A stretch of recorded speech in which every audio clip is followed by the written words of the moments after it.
নতুন বছরের অনেক শুভকামনা দিয়ে আমি আজকের ভিডিওটা শুরু করছি। তোমাদের জন্য সবার জন্য অনেক ভালোবাসা। যারা অনেক বড়, আমার থেকে বড় এখন আর কাউকে রাস্তায় ঘাটে আমি দেখি না। আমার এত বয়স, যাই হোক, যদি আমার থেকে বড় কেউ থাকে তাদের প্রণাম। তোমাদের সবাইকে ভালোবাসা, স্নেহ, এবং যদি আমার ক্ষমতার মধ্যে থাকে তোমাদের অনেককে, যারা আমার থেকে অনেক ছোট, তাদের অনেক অনেক আশীর্বাদ। নমস্কার বন্ধুরা, তোমরা সবাই তো নিশ্চয়ই খুব ভালো আছো। নতুন বছরের 2026-এর এটা হচ্ছে আমার প্রথম ভিডিও। তো আমাকে অনেকেই জিজ্ঞেস করেছে, দাদা নতুন বছরের সংকল্প কি হওয়া উচিত, রেজলিউশন। আমাকে যদি জিজ্ঞেস করো, আমি কোনো নতুন বছরের রেজলিউশন আমি নিই না বা সংকল্প করি না।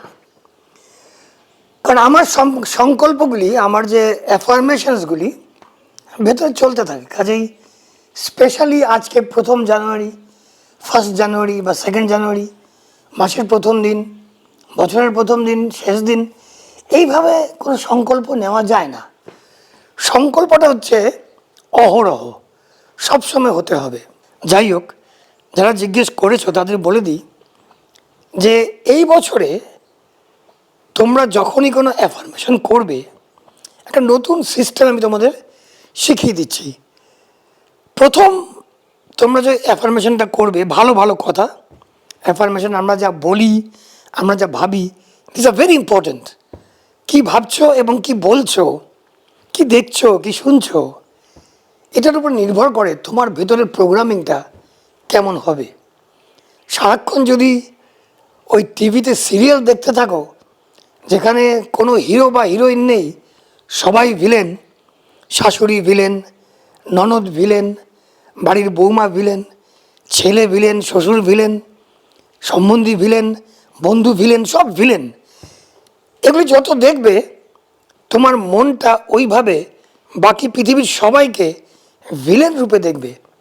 ভালোবাসা আর শ্রদ্ধা বা রেসপেক্ট বা অ্যাপ্রিসিয়েশন কখনোই শিখতে পারবে না, দিতে পারবে না। যাই হোক, ওটা আলাদা কথা।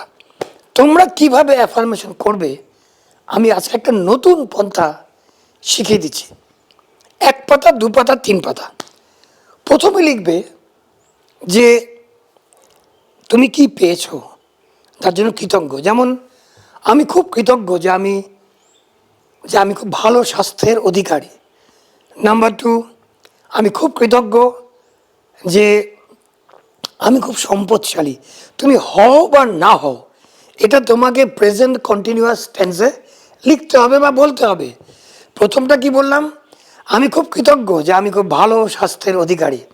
দ্বিতীয়টা, আমি খুব কৃতজ্ঞ এবং হ্যাপি দ্যাট আমি খুব সম্পদশালী, আমি বিত্তবান, আমি ধনী, বা আমি খুব সচ্ছল। যদি একটু হাম্বল হতে চাও বলবে আমি খুব সচ্ছল। কখনোই বলবে না আমার টাকা পয়সার অভাব নেই। নেই শব্দটা সাবকনশিয়াস মাইন্ড রেকগনাইজ করতে পারে না।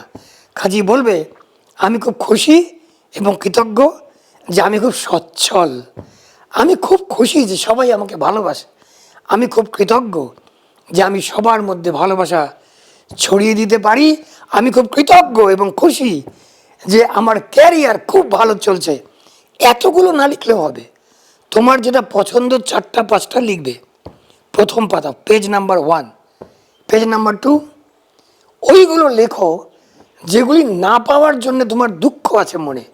কারণ দেখো, তোমার যে হতাশাগুলো, সেগুলোকেও রেকগনাইজ করা খুব জরুরি। তোমার যে হতাশা বা না পাওয়ার দুঃখ, সেগুলোকেও চিনে নেওয়া খুব জরুরি। যেমন আমি চেয়েছিলাম বড় একটা গাড়ি কিনবো, কিন্তু পারলাম না, স্কুটার কিনলাম। তুমি রেকগনাইজ করলে, তুমি পরিচিত হলে তোমার হতাশার সঙ্গে। তারপরে আবার লিখবে আমার এখনও, আমি যা চেয়েছিলাম, যতটা আমি ইনকাম করতে চেয়েছিলাম ততটা ইনকাম আমি পাইনি।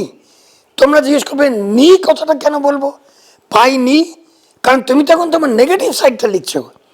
প্রথম পেজে তো লিখে ফেলেছো যে তুমি কি কি পাওয়ার জন্য কৃতজ্ঞ। সেকেন্ড পেজে লিখবে তুমি যেটা যেটা পাওনি, তোমার হতাশাগুলো। আমি খুব হতাশ যে আমার স্বাস্থ্যটা ভালো নয়, এরকম 4-5টা লিখবে। প্রথম পেজে লিখবে কি পেয়েছো তার জন্য কৃতজ্ঞতা, সেকেন্ড পেজে লিখবে তুমি কি পাওনি বা তোমার হতাশাগুলো, তুমি কি পছন্দ করো না, নেগেটিভ বেশি লিখো না, 4-5টা। থার্ড পেজে কি লিখবে? থার্ড পেজে লিখবে ওই যে হতাশাগুলো লিখেছো সেগুলোকে উল্টাতে হবে। কীভাবে উল্টাবে? আবার লিখবে প্রথম পেজে যা লিখেছো ঠিক সেগুলোই। যেমন আমি খুব খুশি এবং কৃতজ্ঞ যে আমি খুব সম্পদশালী, আমি খুব বিত্তবান বা আমি খুব সচ্ছল। আমি খুব খুশি এবং কৃতজ্ঞ যে আমার স্বাস্থ্য খুব ভালো। আমি খুব খুশি এবং কৃতজ্ঞ যে আমার সংসারে অনেক সুখ, অনেক শান্তি।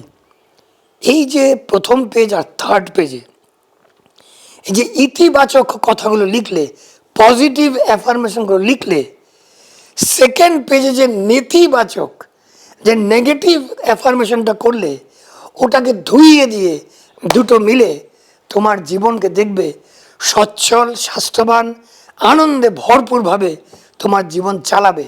এটাই আমার মতে তোমাদের হওয়া উচিত 2026-এর অ্যাফার্মেশনের টেকনিক।